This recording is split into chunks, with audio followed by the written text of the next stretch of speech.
Welcome back to another video, and in today's video, I'm actually going to be redoing the very first video I did in this format of my Thylacine in North America video. Um, Essentially, I got a lot of comments saying, the audio was bad, a lot of stuff skipped, the video was horrible, and I've just kind of progressed on to a point where I feel like I can redo this and actually do it better justice.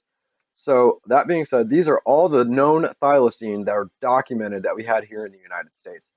So, let's go ahead and get into the articles. Like I always like to say, guys, I don't own the rights to these articles. I simply use them to push along information. These articles are actually coming from natureworlds.org. Please go over there and show them some love. The thylacine in captivity, zoos, circuses, and menageries internationally. In the United States, 9 thylacine in total were exhibited in 2 zoos in North America, the National Zoo in Washington, D.C., and the Bronx Zoo in New York. The National Zoo, Washington, D.C. The history of the 5 thylacine that were displayed in the National Zoo is well documented. On the 3rd July 1902, a cablegram from the Smithsonian was sent to the American consul Dr. Frederick Webster Godding in Newcastle, NSW, with the words, "Get wolf and devils, shipped by steamer." On the 3rd September 1902, a female thylacine, together with her 3 pouch young, arrived at the zoo.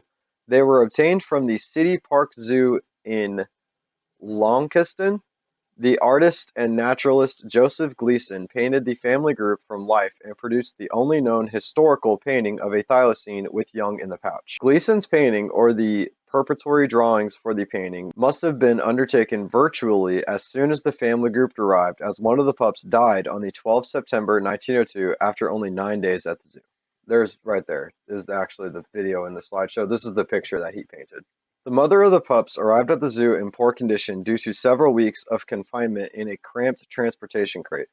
The crate was so narrow that the female was unable to turn around, and consequently her sides were badly rubbed and legs cramped. Thankfully, her health improved over a period of a few months. Her pups were described as large as a common rat on other admission records. The thylacines were housed in the Lion House, and their arrival at the zoo was noted in an article in the New York Herald dated 5 July 1903 under the heading, "Only Marsupial Wolf in America." Here is a queer animal. One might take it for a dog offhand, but it is really a wolf. It is not like ordinary wolves, however, being a marsupial from Australia. In that country, we are found marsupial rats, marsupial cats, and various other creatures of the same order, which carry their young in pouches, like kangaroos, which of course are marsupials. This is the first marsupial wolf that was ever brought to this country, and it is now in a cage at Washington Zoo, where it was photographed. It is quite fierce and has 2 pups. It always kind of astounds me when I listen to like descriptions like that, because yes, it is wolf-like, but it's nothing like a wolf if you actually look at it. Like their morphologies were very different, but it's fun that that was just his reference as to what to describe it to, and that's what made the papers. Anna's Hardcastle Knight, 1903, a daughter of Charles Robert Knight, the famous American natural history artist, noted in the Century Illustrated Monthly Magazine, May 19. The following comments on a visit to see the thylacines in 1903. The Washington Zoo possesses 3 thylacines, a mother and 2 babies, which arrived some weeks ago in very poor condition as a result of a month's voyage from Australia in the confined limits of a box too small for the adult even to turn around. Consequently, her sides were badly rubbed and her legs were cramped. She lay listless the greater part of the time, and when she did move, appeared to do so with difficulty. The little ones recuperated more quickly than their mother and tried to engage her in their sport by jumping upon her back and rolling down her sides. She is now beginning to take a livelier interest in things and will occasionally run with the cubs and leap in the air much as a kangaroo would do.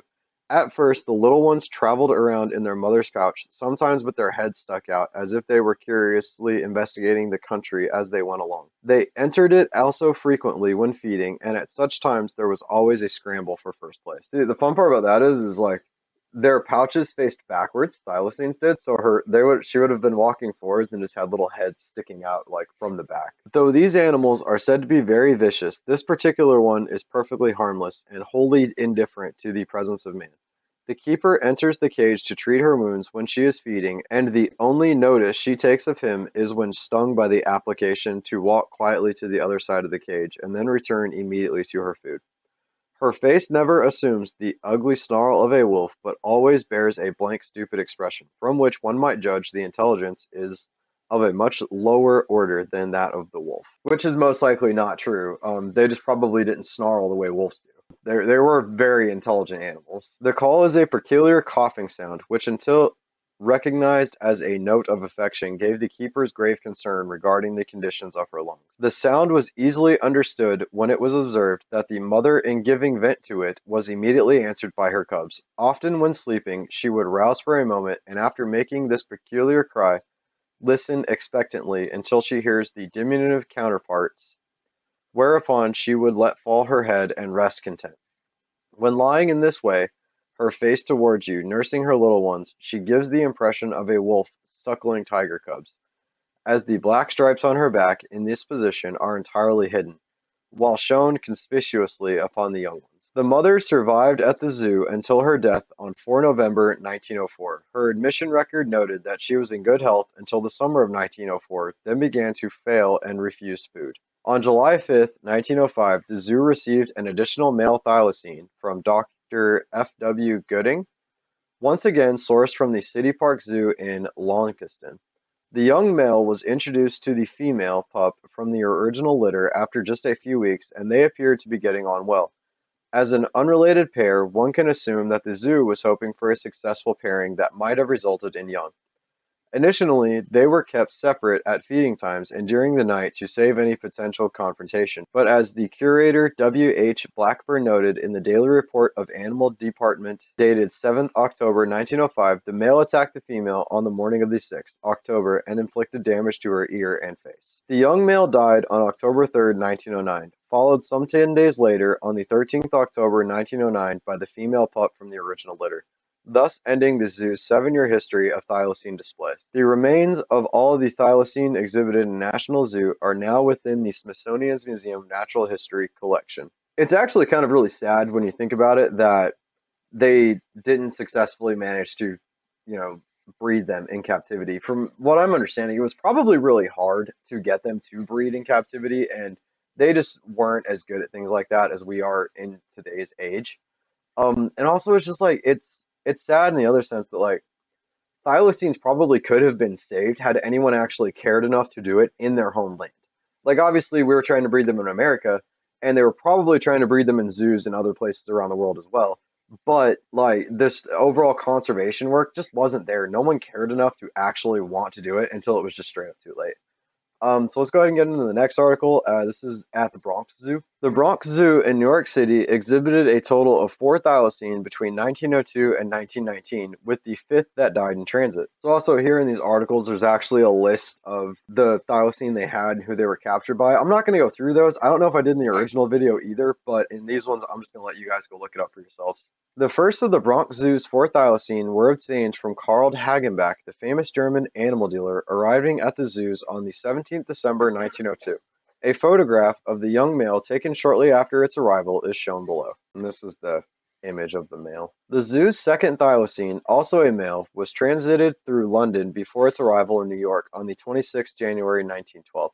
This thylacine was one of a litter of 3 pups together with their mother displayed at the Beaumaris Zoo.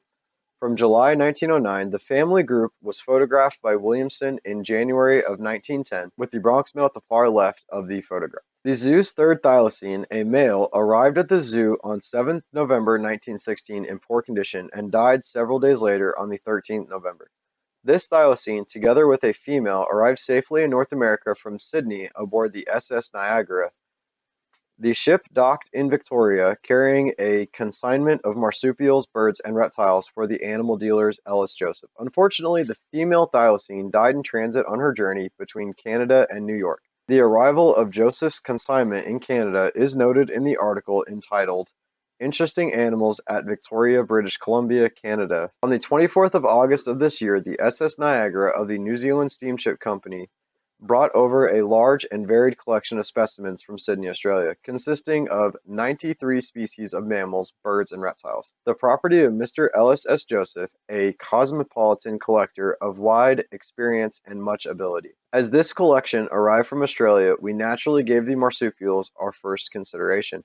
and their boxes contained not only many specimens, but were rich in species of great interest, rarely represented in our public zoos. Taking the polyprotodontids first, we have two fine examples of that now almost extinct animal, the Thilacene or marsupial wolf of Tasmania, male and female, and 10 specimens of the black deathsire, commonly known as Tasmanian devil. The last of the Bronx Zoo's Thilacenes, a female purchased by Ellis Joseph from the Beaumaris Zoo on the 14th of April, 1917 for the sum of $25.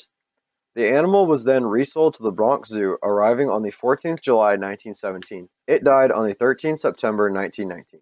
William Hornday, the zoo's director, noted that when Mr. Lee Seufer, director of the Melbourne Zoo, stood before the cage of the Thylacine on a visit to New York, he expressed surprise at the sight of the animal and then said, "I advise you to take excellent care of that specimen, for when it's gone, you never will get another. The species soon will be extinct." The Bronx Zoo's Thylacenes were housed in the fox dens, marked number 23 in red on the map of the zoo. So there you guys have it. That was all the Thylacine in North America. One thing that always like kind of bugs me is that last statement from that guy. Like, take good care of that specimen because you'll never get another. So everyone just knew that they were just gone. There was nothing they could do and that we were just done. That being said, guys, please drop some comments down below with what you guys thought of the article. Are you guys glad I went ahead and redid this with better audio and everything? And yes, let me know your guys' opinion on. But all that being said, guys, please remember to hit that like button, hit that subscribe button, turn on that notification bell, as well as follow me on my social medias. And I will see you guys in the next video.